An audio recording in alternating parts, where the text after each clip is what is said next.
Guys দেখতে পাচ্ছ এখানে আমি ডেজার্ট নিয়ে নিয়েছি।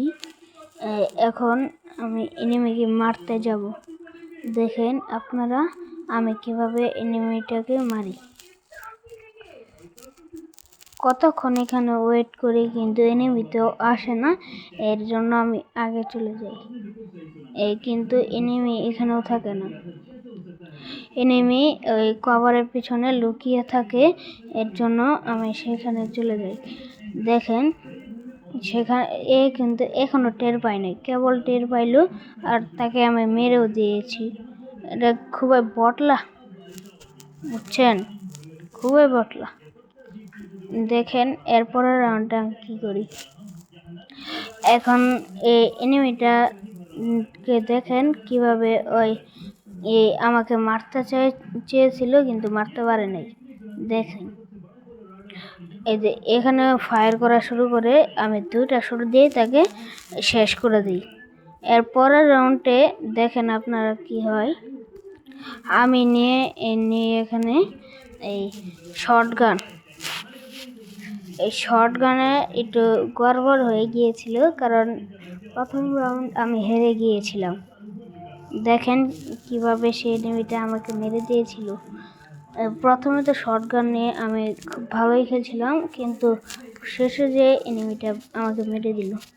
দেখেন এখানে সে একটা গ্লোয়াল ফলাইলো, এই যে ইনোজায় ব্যারেডা হয়ে গেল। দেখেন এই যে মিস গেল, এগুলো এরাও মিস গেছে, এরাও যে এখন দেখেন এনিমিটা আমাকে মেরে দেবে। দেখেন এনিমিটা আমাকে এখন মেরে দেবে, দেখছেন মেরে দিছে। এখন এই রাউন্ডটা আমি নিব। দেখেন এখন আপনার মনে করেন ওই এনিমিটা বটলা, ওরা ডাবল গুলি সরে, বুঝছেন, ওই ওয়ান টাইপে খেলতে পারে না, এর জন্য ওর সাথে খেলতে একটু প্রবলেম হয়। আপনারা দেখেন কি করা যায় ওর সাথে। এই রাউন্ডটা আমি নিবই শিওর, 100%। এই রাউন্ডটা আমি বলতে বলতে নিয়ে নিয়েছি। এরপরের রাউন্ডে দেখি আমি কি নিই। এরপরে এখন আমি নেব স্নাইপার নিয়ে নিয়েছি। স্নাইপার এটা দিয়ে দেখেন কি খেলা দিই, হেডশট হওয়া সত্ত্বেও। আপনারা দেখেন হেডশট হওয়া সত্ত্বেও আমি কি খেলাটা দিই, হেডশট হওয়া সত্ত্বেও। দেখেন ওই এনিমিটা কিন্তু ঘুরে আসলো, কিন্তু আমার সাথে পারলো না। এই যে স্নাইপার দিয়ে মারলাম কিন্তু তাও পারলো না, হেডশট হওয়া সত্ত্বেও।